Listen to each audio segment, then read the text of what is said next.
Hello, everyone.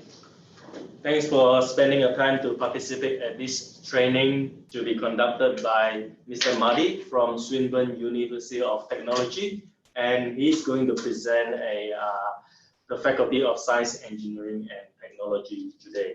So I will hand it over to Mr. Mahdi, and he will start the presentation now.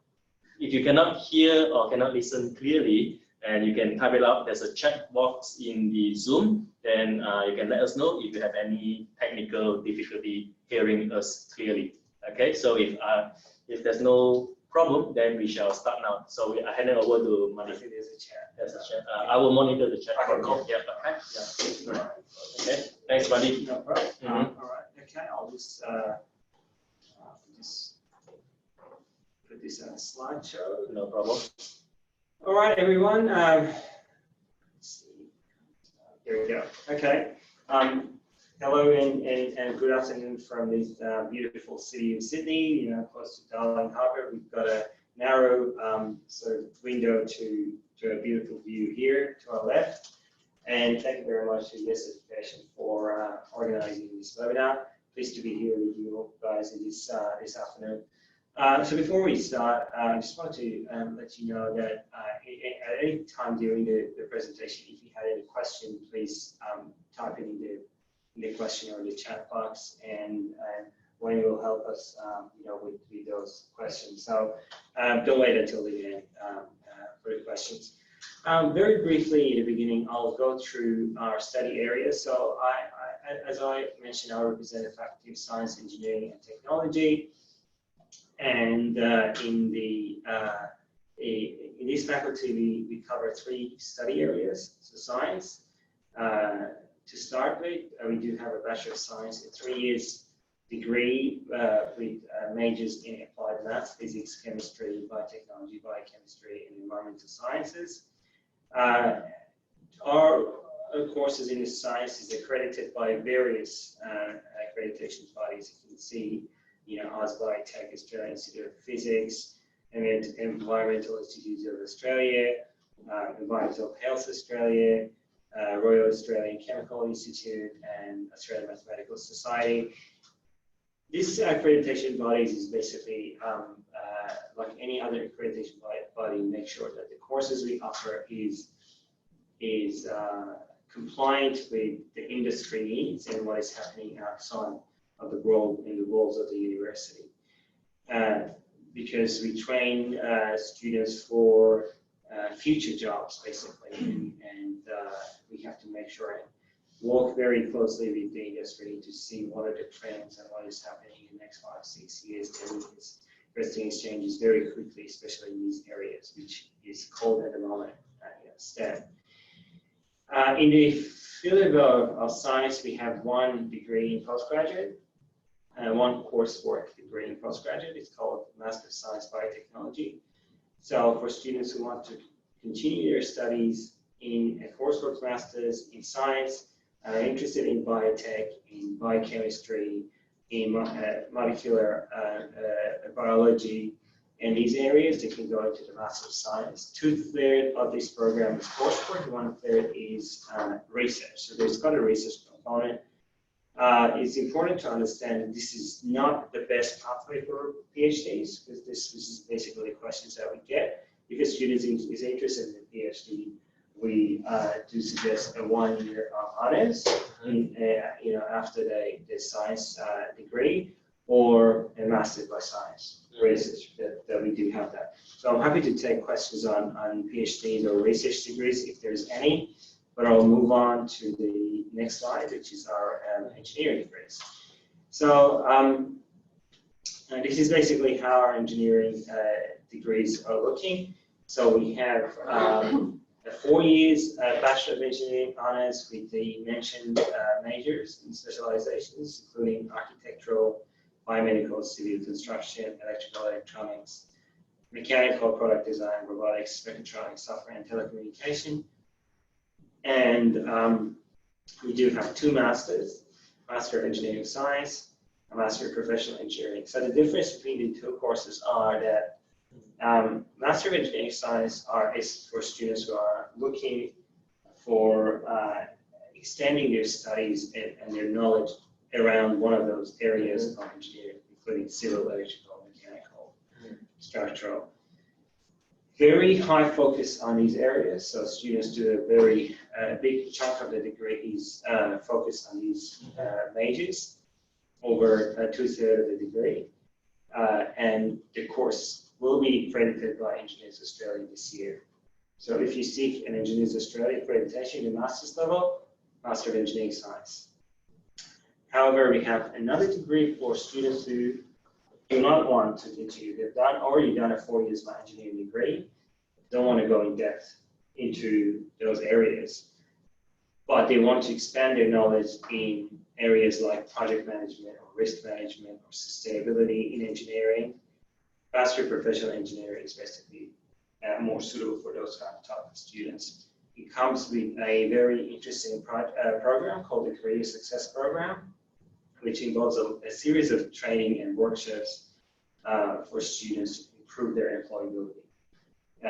Students coming from overseas may not necessarily know how things work in Australia and in the rest of the world, so this is basically an opportunity for them to understand how it works out, to do networking, how to write a CV, how to approach an employer, and towards the end of the degree, they experience to get involved in an industry project or a place in a company to work for about 6 months.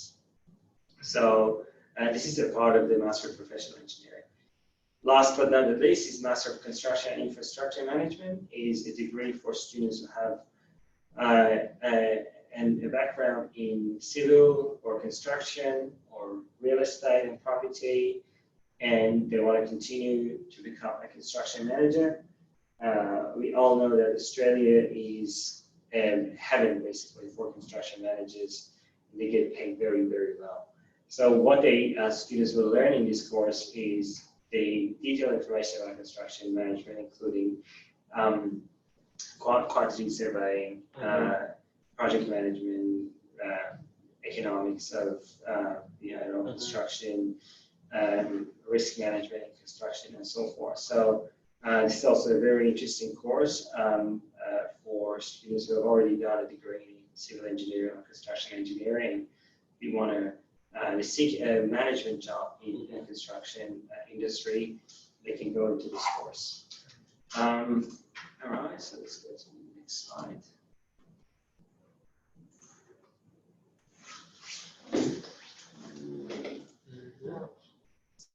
Okay.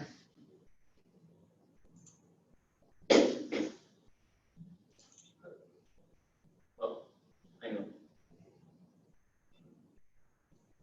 Yeah. Okay. Okay. So let's go one slide back. Okay. So I've created these slides for each of these study areas to introduce the careers that the students can get into after finishing this study area. So for example, by completing a mechanical engineering degree, what sort of careers, what sort of jobs the students can look into. One of the good things about this is for you counselors who talk in and advise to students, if they ask you, like, for instance, how much a telecommunication manager or a telecommunication specialist will make after graduating, you can go and search one of these jobs, because these are real jobs. You can go and say, okay, how much a telecommunication design engineer look like, salary would look like, or what is the PD of a telecommunication design engineer? What does a telecommunication design engineer do? Okay, if you just search for telecommunication jobs in telecommunication, you get like heaps of different websites. Right. It's a nightmare to find the right information. But if you search a job for a telecommunication design engineer, which is very focused, you can get into detail of that. So I'm not going to go through every area of these and read from it, but this is for you to refer back to and use during your counseling sessions with the students. And it continues for other areas as well. So let's move on to the next next one, which is IT. So in the undergraduate level, we have 2 degrees, computer science and information communication technology, or ICT. A lot of people ask what is the difference between the 2 degrees. The way I explain it is computer science is the brain, is the depth, and the information communication technology is the application, which is the breadth, basically. So if you're interested on how applications and softwares work and to design one, go for computer science. It's about designing things, building systems, but if you're more into sort of applying these systems to new systems or in new companies, and fixing and problem solving, go into Bachelor of Information Communication Technology. So a great example is a CRM or a database they use for customer relationship management that everyone has.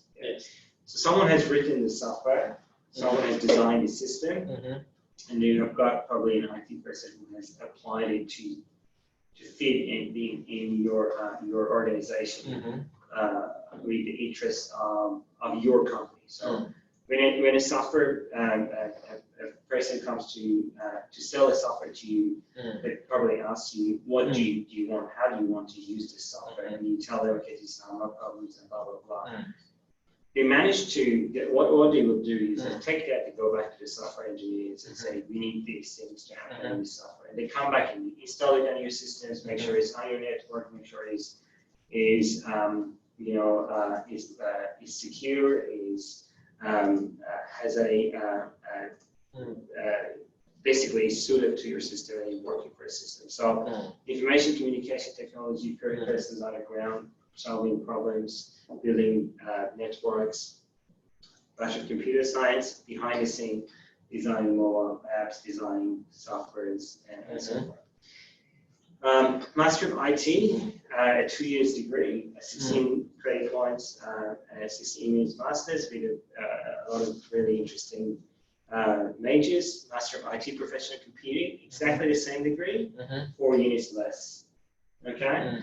So this course is 4 units less. It's only for students who come with a calculated degree. So if they have done an undergraduate degree in IT, they don't need to repeat the foundation units. The course is 12 units, less units in 2 years, but accredited as a 2-year degree, and makes students eligible for 2 years post-work visa. So this is basically for students who are a little bit driven by fees or conscious, basically fees conscious or sensitive. So the course is about $26,000, where the Master of IT is about $34,000, $35,000. So it's about an $8,000 difference between the 2 courses. So is Master of Science Network Systems is exactly the same course.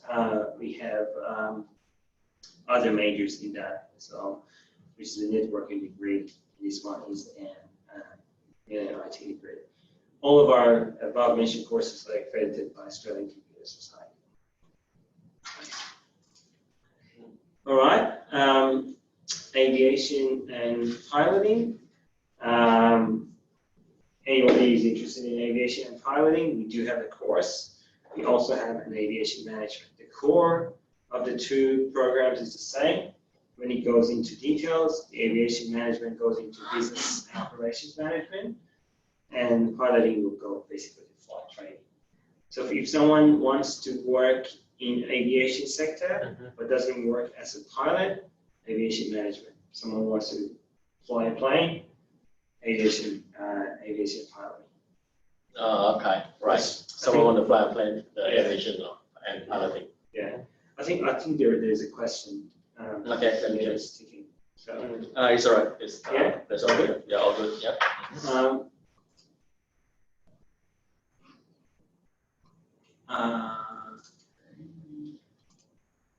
Okay. We have 2 new masters in IT.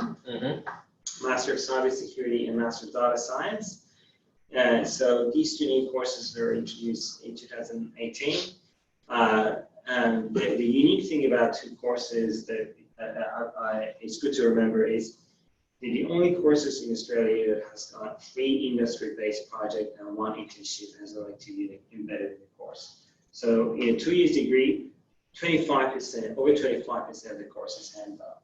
And when you say about industry-based projects, it's basically you've got to sign a contract with an industry provider, and then get involved in the project. That is organized by Swinburne. Yes. Okay. Yes.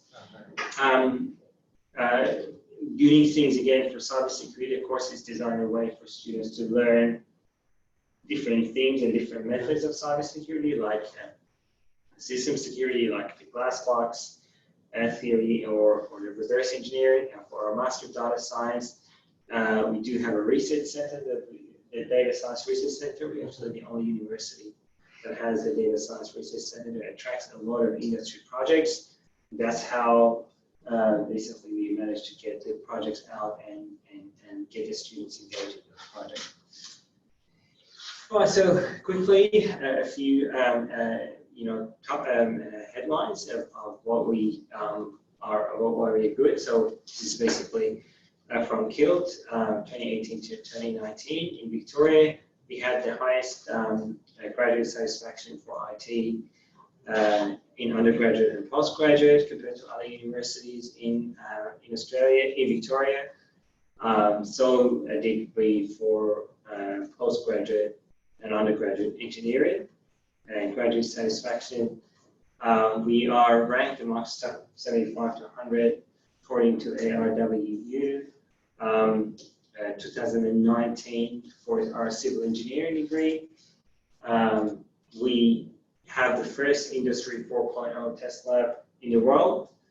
A $135 million investment from Siemens. So this factory is being empowered by Siemens technology. When did this build? When is this? Sorry? When is this? This is at a building called AMDC. When was it built? Built in Australia. Yeah, I know when. When a while ago? No, it's not that.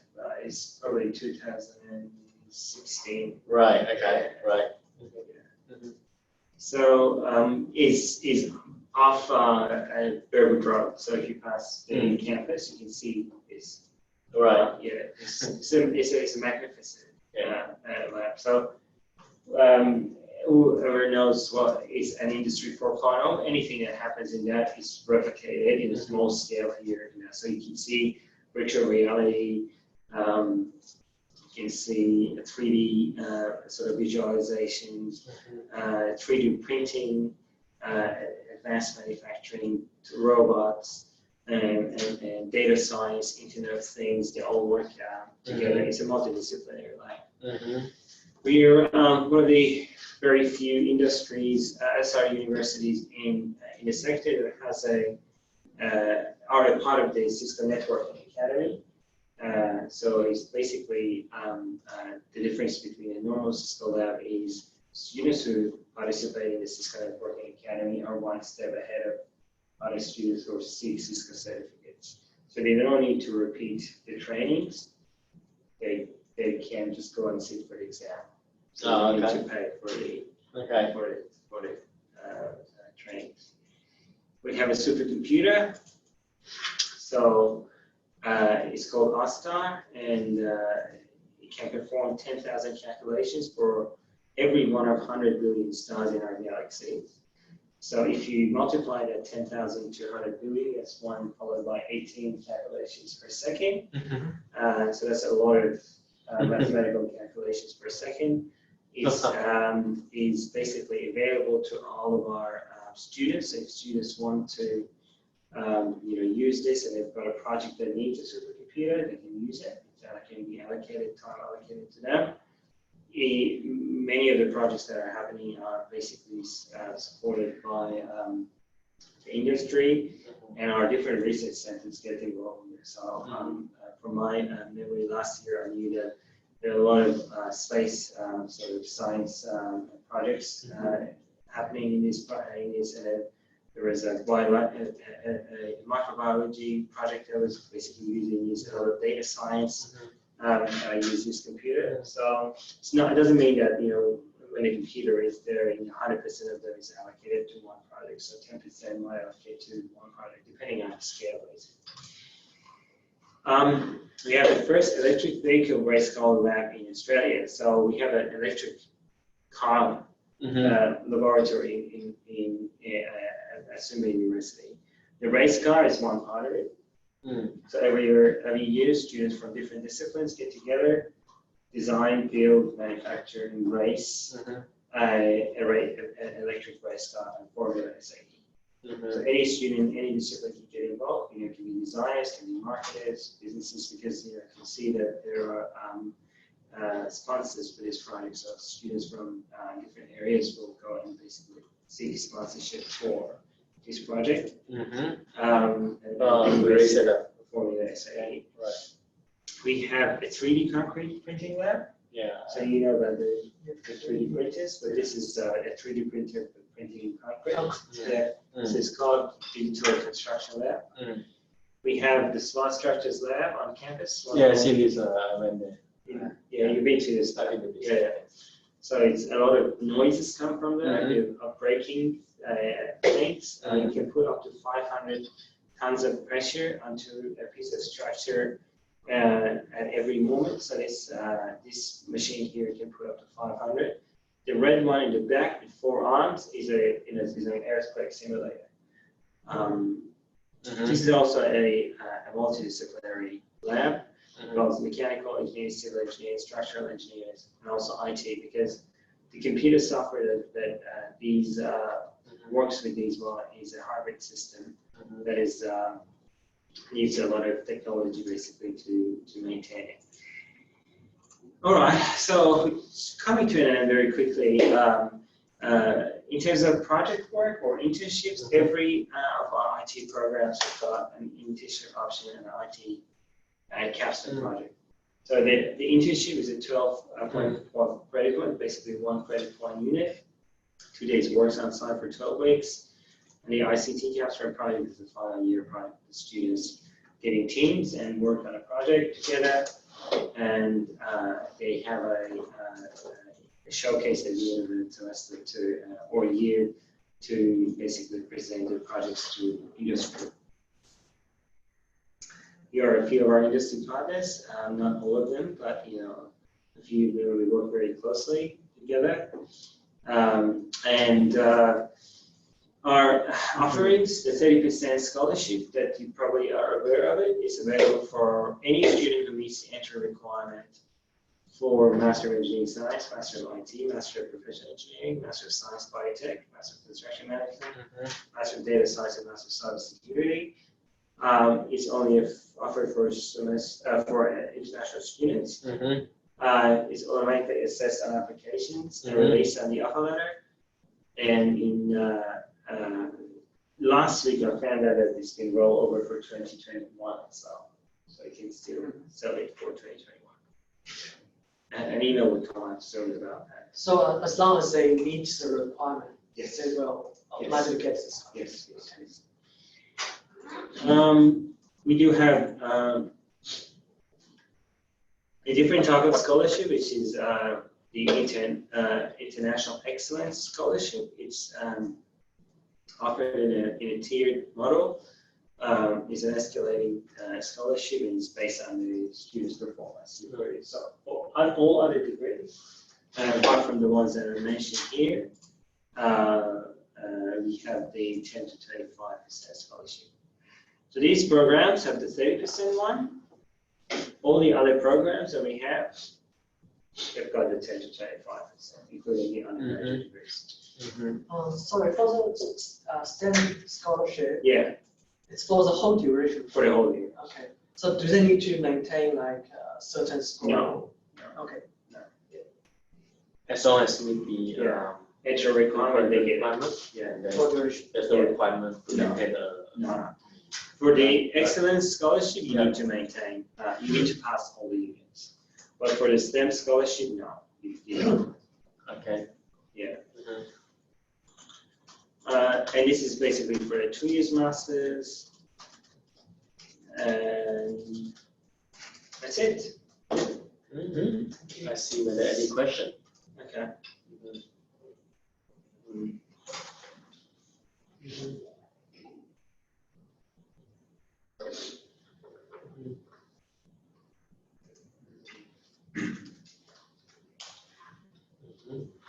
Are there any questions? If you have a question, you can either type in your question in the chat box, or you can unmute yourself.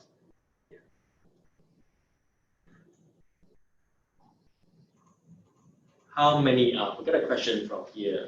How many percentage of scholarship for Indonesian students? How many percent of scholarship? Yeah. For Indonesian student, do you offer any special scholarship for Indonesian? No, not a part. Yeah, the ones that I mentioned. No. So it will be the same. Yeah, the 30% scholarship is basically For all nationalities. for all nationalities. Yeah. For all nationalities. IELTS requirements for undergraduate and postgraduate. So undergrad is an average of 6 and nothing below 6 in all bands. For postgraduate is 6.5 and nothing below 6 basically. Yeah.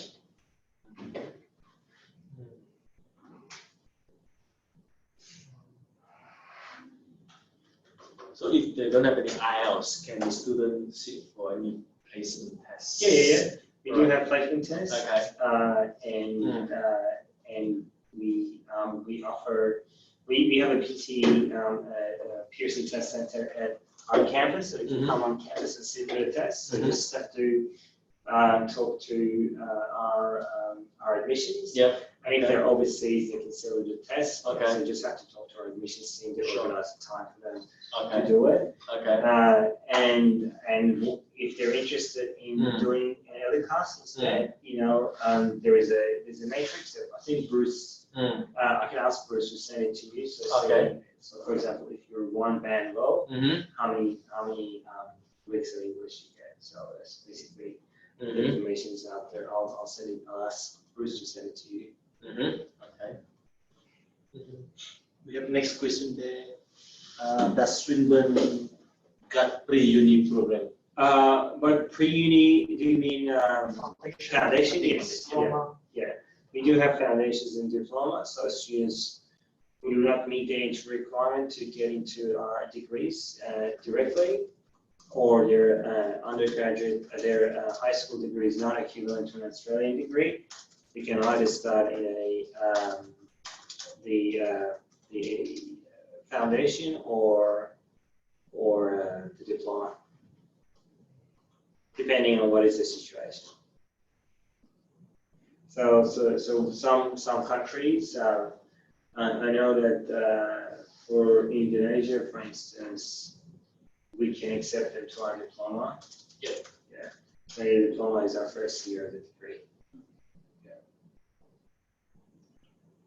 And apply for bachelor IT. Yes, that's a yes. If a student graduated in bachelor degree in business, they can apply to bachelor in IT or a master's in IT. They can do a master's in IT. Yeah. I think what they mean is they already graduate from Bachelor of Business, and then they want to do another Bachelor of IT. Not so necessary, right? Yeah, They can do master of IT. they can do a master's. But we all know the industry is basically a moving up sort of ladder rather than just staying the same. Yeah, exactly. So the only problem that comes to my mind is disability set. So depending on the students, where the student is from, they basically might have an issue. But before we move on to the next question, all of our master's programs in IT are open to any student who have completed an undergraduate degree. Okay, so if it's a business degree and they want to go into an IT degree, that's absolutely fine. They can do it. Even for Master of Cybersecurity? Master of Cybersecurity and Master of Data Science, they need a degree in a relevant degree in STEM. So they need to be an engineer or scientist, or they need to have a bit of understanding because it's very technical. But for a Master of IT, they can go into it. Okay. There's a question about Diploma of Aviation. Unfortunately, we don't have a Diploma of Aviation. Going into a degree in aviation, the student need to complete a Diploma of Engineering. So they can complete a Diploma of Engineering, but they don't get a full 1 year credit into the aviation degree. They get only half a year. Half a year. Yeah. Okay. So it will be 1 plus 2.5 years of degree. So it will be 3.5 years. Yeah. Which course are considering popular courses? Okay. Well, that's a bit of a subjective questions. Yeah, the IT one specifically, the IT. I'm from Faculty Science Engineering Technology, so I want to say Science Engineering Technology. However, we have really interesting courses in other areas like design and business as well, so and health. So I suggest we go with what your market needs and what your students basically look for. I'm very pro this idea to narrow it down and focus on the courses that you can sell. So if IT is something that you can sell, I'm happy to work with you to to develop your knowledge and help you to recruit students. But IT, as you say, is one of the popular courses. It's very well known for students. Yeah. So for the Bachelor of Aviation and Pilot Bay, it's a 3 years program, right? Yes. Right. Okay. And is there any internship in that program? Yeah, it's like training. Right. Yeah, we call it training. Okay. How many hours of 100. Just rough. Yeah, 120. 120 hours. Yeah. Right. Okay. Yeah. Right. If I'm not linking this, I can check it out. Okay. Yeah. Sure. It's on the website. So what happens is the courses got different components. So there's a theory component. The students have to do some course work units, Yes. and there's a training. And the training happens in between the theory. So the students complete a few theory units, then they do some training, and then they go to the next phase of the theory, Right. Okay. and they finish with. So it's spread out. Spread Yeah, up over the 3 years. over the 3 years. Okay. So it's important for them to follow the order because the training module, the first theory module is prerequisite for the training. The training is prerequisite for the second theory module. Okay. It's at the end of the degree they get the commercial pilot license and the TPL, which is the airport. Yep. Airfare transport, ATLP, I think. That's all right. Okay. Licensing, Yeah. licensing, piloting licenses. Okay. Yeah. So they get both of those licenses. Okay. Yeah. So there's no additional tests they need to do external tests. If they want to fly a jet plane, Yeah. fly a Jambo jet, then yes, Yeah. they have to Okay. increase their training hours. Sure. To fit in and fly an Airbus 380. Okay. Yeah. Right. Okay. So today I was a giant A380 struggling to land on in Heathrow, UCL. There was 45-mile-per-hour wind at Heathrow, so it's a massive wind. It's about 150 kilometers, 120 kilometers. So that giant, A380 is just massive. It's huge. It was an Etihad airline plane trying to get onto the tarmac and was not being able to bring the nose down. Oh, is that And right? as soon as the nose was coming down, it was just moving like this. At the end, it put it down, but it started going into the grass. Because the wind was so crazy Wow. that Okay. they couldn't control it. So that's the next level for it. So commercial pilots are small pilots. Just a small planes, Yeah. Possibly. that are used by commercial airlines like for Mhm. sightseeing or Yep. Okay. Right. Okay. sort of leisure activities. Okay, understood. Okay, thanks, guys. Any other question? If not, then we will conclude the training today. But of course, if you have any other question, you are welcome to contact Yes Education for further assistance. Right. Thank you, everyone. Thank you. Thanks, Bye-bye. everyone. Thanks for your Cheers. time.